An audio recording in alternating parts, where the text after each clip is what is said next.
E nós vamos conversar com o mestre em História pela PUC de São Paulo, diretor executivo do Instituto Vladimir Herzog, Rogério Sotili.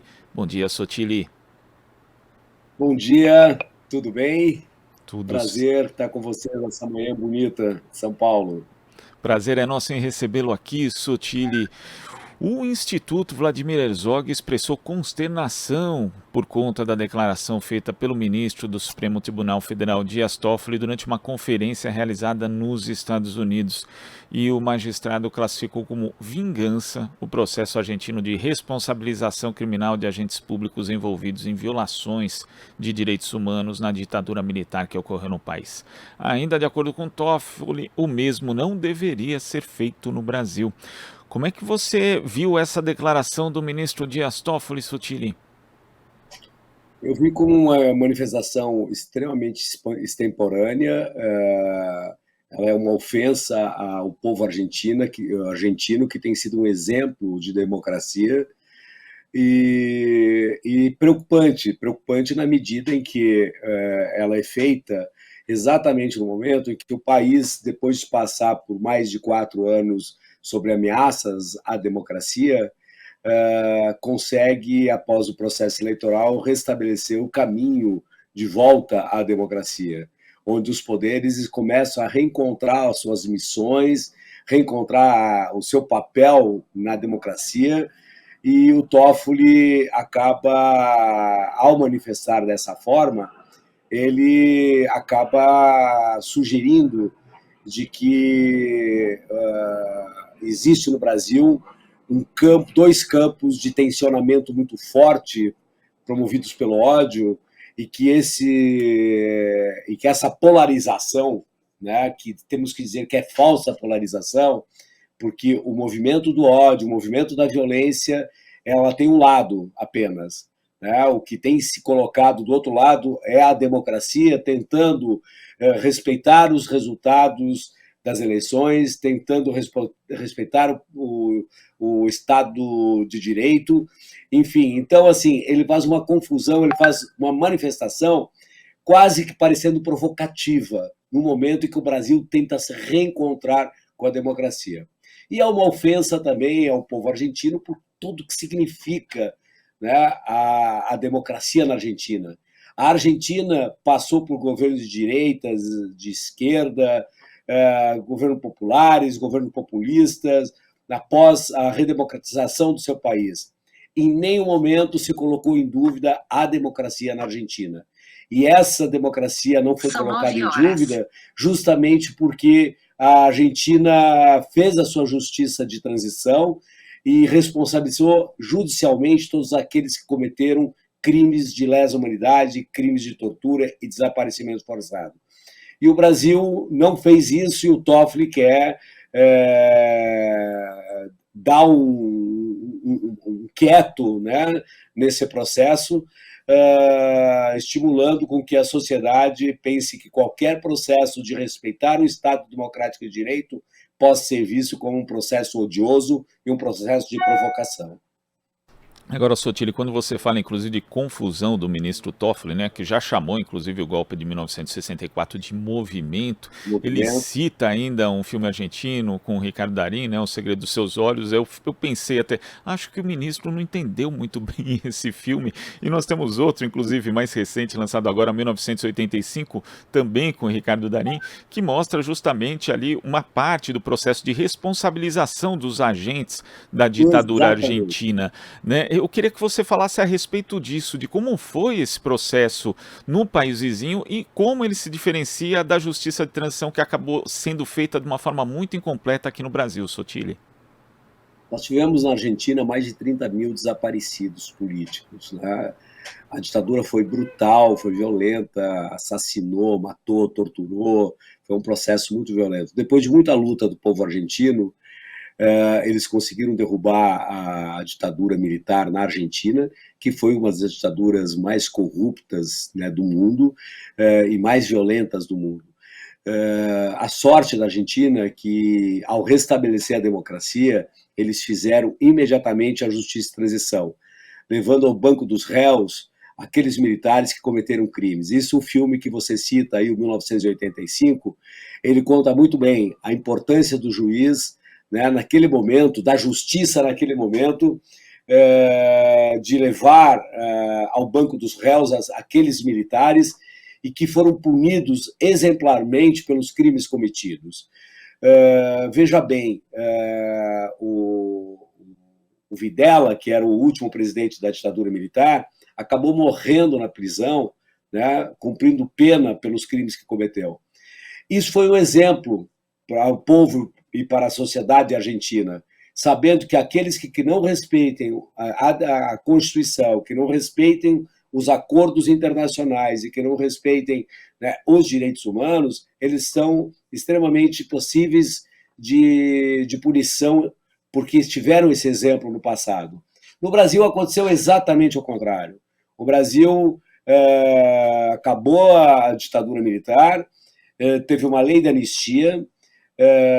Essa lei da anistia teve uma interpretação equivocada de que os crimes do passado deixem como está, não mexa neles, vamos olhar para frente, né?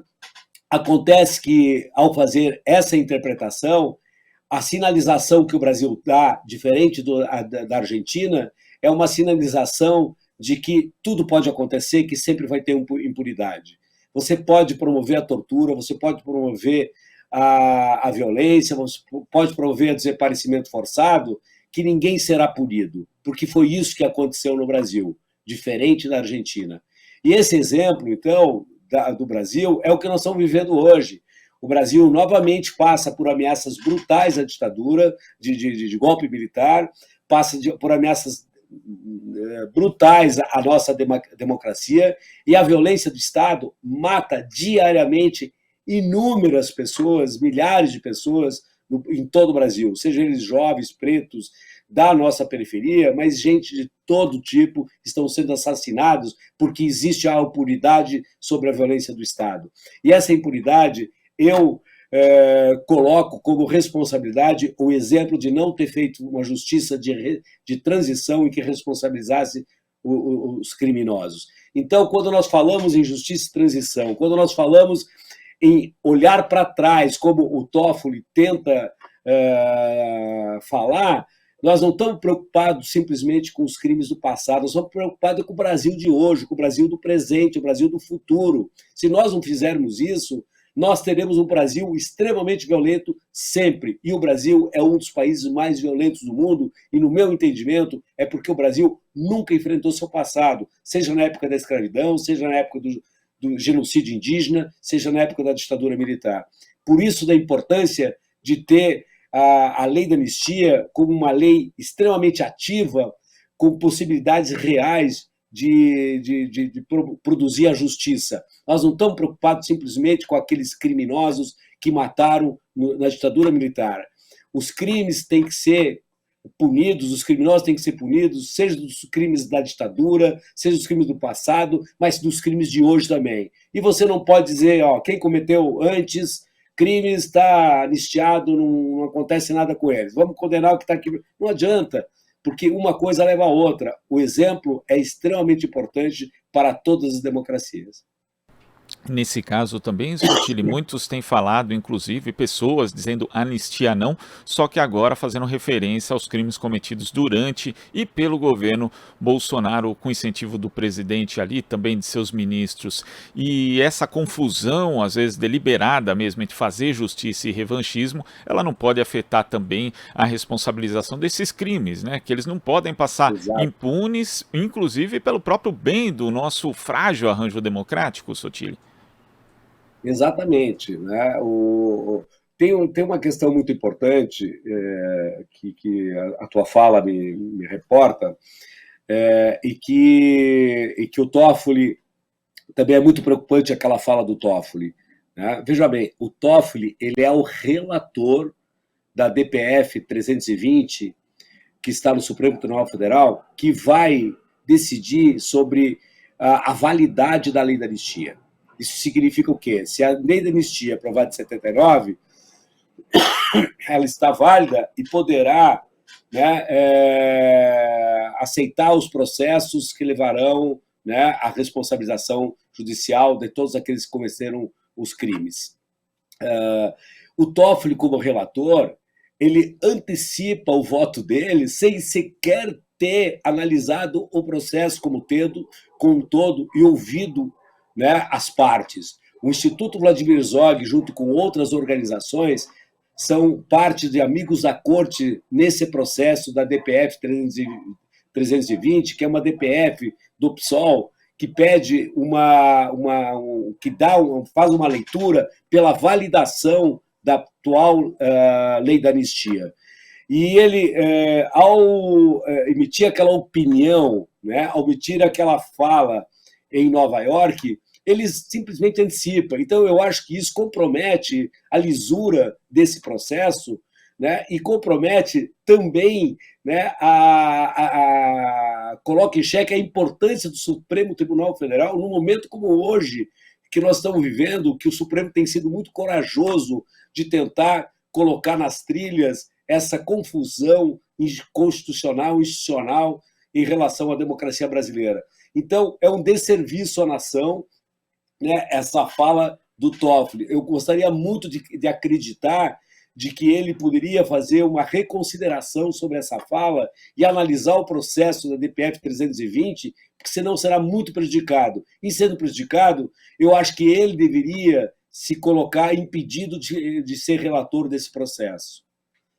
Isso que eu ia comentar, inclusive, com você, Sotilli, porque na prática uma declaração dessas é uma antecipação de voto, né, em relação a essa DPF 320, que ainda está ali para ser analisada pelo Supremo Tribunal Federal. Então, o correto nesse caso seria, de fato, ele se dizer impedido de julgar essa ação, principalmente de relatar essa ação, Sotilli.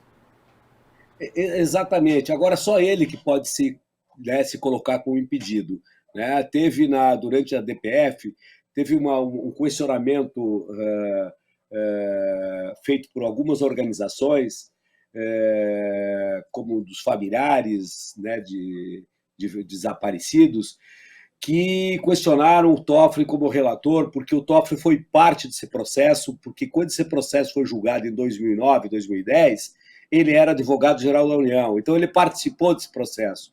Então, as pessoas questionaram ele, né, sobre as condições reais e normais de ele assumir a relatoria dessa DPF.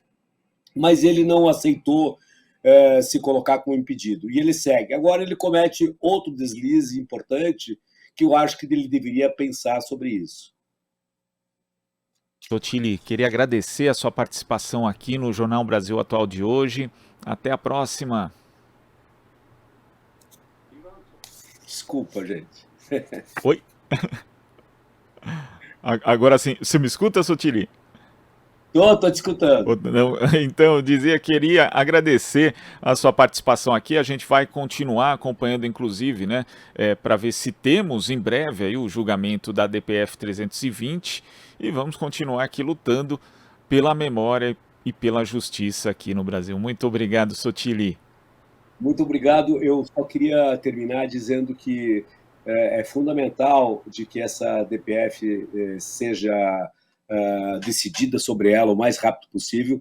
É inaceitável essa demora, ela está desde 2014 aguardando, né, o voto sobre isso, e eu acho que quando a gente fala em pensar sobre a responsabilização sobre os crimes da ditadura, né, nós não estamos pensando no passado, nós estamos pensando no futuro. Se nós não resolvermos essa questão, nós não conseguiremos viver num país efetivamente democrático, efetivamente sem violência. Muito obrigado e um bom dia a todos os ouvintes da Rádio Brasil Atual.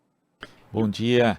Conversamos aqui com o mestre em História pela PUC de São Paulo, o diretor executivo do Instituto Vladimir Herzog, Rogério Sotilli.